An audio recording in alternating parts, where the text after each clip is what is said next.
Hello everyone.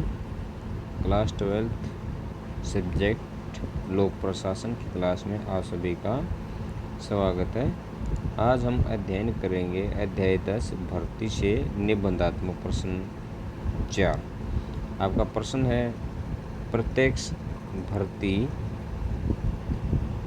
या बाहरी भर्ती से क्या अभिप्राय है। प्रत्यक्ष भर्ती के गुण एवं दोषों का उल्लेख कीजिए या वर्णन कीजिए। तो स्टूडेंट्स, जब इस क्वेश्चन को हम शुरू करेंगे, शुरू करने से पहले मैं आपको बता देना चाहता हूँ, जो आपका क्वेश्चन नंबर 5 होगा वो क्वेश्चन आपका अप्रत्यक्ष भर्ती से क्या अभिप्राय है, अप्रत्यक्ष भर्ती के गुण एवं दोषों का वर्णन कीजिए। तो ये आपको ध्यान रखना है कि जो प्रत्यक्ष भर्ती के गुण हैं वो अप्रत्यक्ष भर्ती के दोष हैं, और जो इसके दोष हैं वो क्या हैं, अप्रत्यक्ष भर्ती के गुण। बिल्कुल एक दूसरे के ऊपर डिपेंड दोनों क्वेश्चन हैं। तो क्वेश्चन को ध्यान से करना है। सबसे पहले आपको करना है कि प्रत्यक्ष भर्ती या बाहरी भर्ती का क्या अर्थ है। जैसा कि आपने पहले इसके बारे में पढ़ा है अभी कि प्रत्यक्ष भर्ती क्या होती है। सरकारी विभागों में रिक्त स्थानों या पदों को बाहरी योग्य उम्मीदवारों से भरा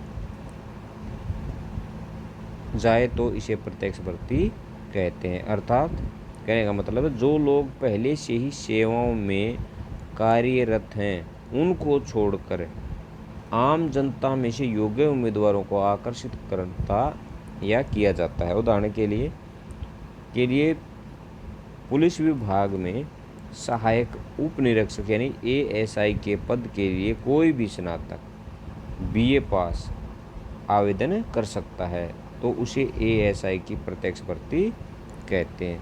तो ये है आपकी प्रत्यक्ष भर्ती की डेफिनेशन है, परिभाषा है।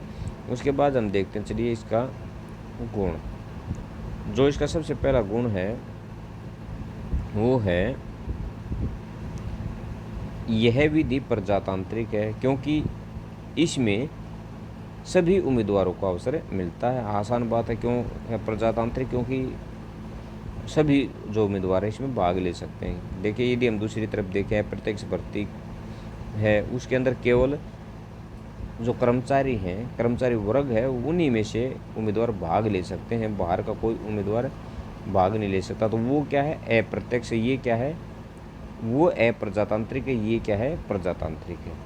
तो इसका गुण उसका क्या है, अवगुण है। दूसरा है इससे बहुत अधिक उम्मीदवार मिल जाते हैं, अर्थात स्रोत विस्तृत है।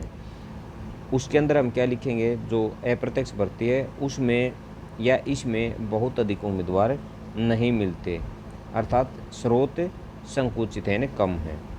इससे युवा और अति योग्य व्यक्ति आकर्षित होते हैं। तो उसका अवगुण क्या है, इसमें युवा तथा योग्य उम्मीदवार आकर्षित नहीं होते।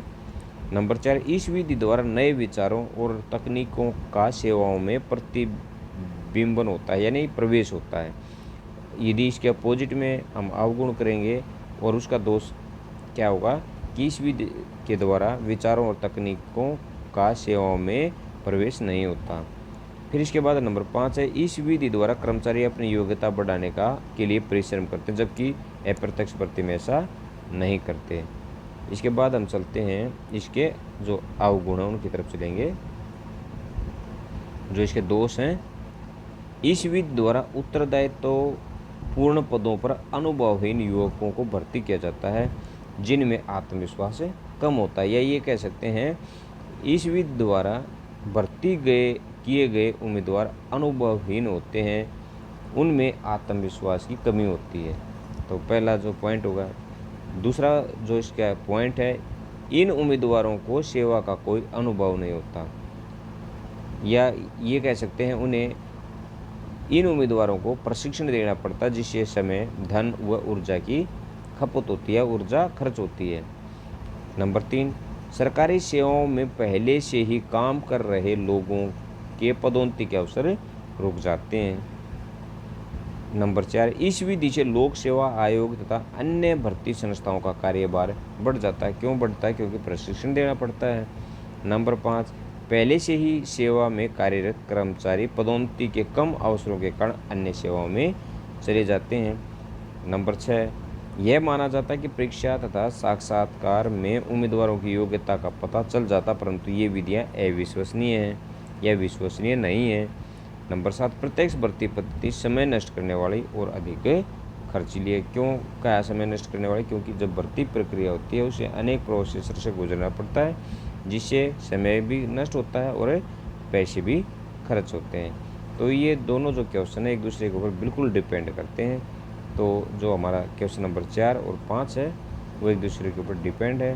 तो कल जो हमारा क्वेश्चन नंबर 5 को हमें नेक्स्ट वीडियो में करेंगे। तब तक के लिए धन्यवाद। आपका दिन मंगलमय हो।